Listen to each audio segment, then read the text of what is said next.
Pelabuhan Celukan Bawang, Desa Celukan Bawang, Kecamatan Grogak kian menggeliat.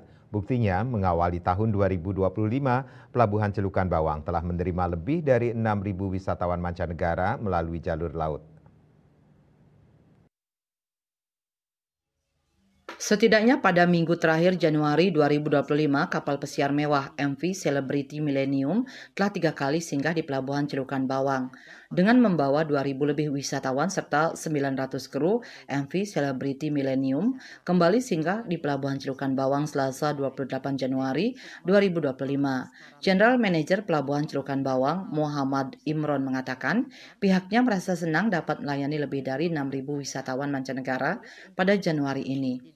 Kedatangan kapal pesiar dengan beruntun adalah bukti bahwa minat terhadap pariwisata Bali, khususnya Bali Utara, terus berkembang. Selain itu, keberhasilan Pelabuhan Celukan Bawang dalam melayani kapal pesiar internasional semakin memperkuat posisi Bali sebagai salah satu destinasi wisata utama dunia.